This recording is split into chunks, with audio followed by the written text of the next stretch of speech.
Hello friends, நான் வந்து இந்த ரேக்கில் வந்து எல்லாமே வீட்டில் இருக்கிற யூஸ் பண்ண அதாவது பாட்டில் ஐட்டமை வச்சு தான் நான் நீட்டாக ஆர்கனைஸ் பண்ணி வச்சுருப்பேன்.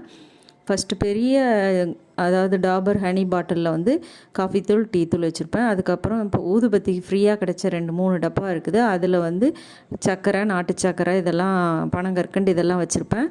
பக்கத்துலேயே சன்ரைஸ் பாட்டிலில் ஏலக்காய், அப்புறம் வந்து லைன் டேட் சிரப்ஸ் இதெல்லாமே மேலே வச்சுருப்பேன். செகண்ட் ரேங்க் ஃபுல்லாகவே பெரிய கிசான் ஜாம் பாட்டிலில் கடுகு, ஜீரகம், மிளகு, பெருஞ்சீரகம், வெந்தயம் இதெல்லாமே பெரிய ஜாம் பாட்டிலில் வச்சுருப்பேன். குட்டி ஜாம் பாட்டிலில் எல்லாமே தூள், அதாவது வெந்தயத்தூள், ஜீரகத்தூள், பெருஞ்சீரகத்தூள் எல்லாமே. அதுக்கும் குட்டியான ஹனி பாட்டிலில் அதாவது சுக்குத்தூள், வெந்தயத்தூள் அதெல்லாம் வச்சுருப்பேன். கீழே சில்வர் டின்னில் மட்டும் மஞ்சத்தூள், காரத்தூள், தனியாத்தூள் இதெல்லாம் வச்சுருப்பேன்.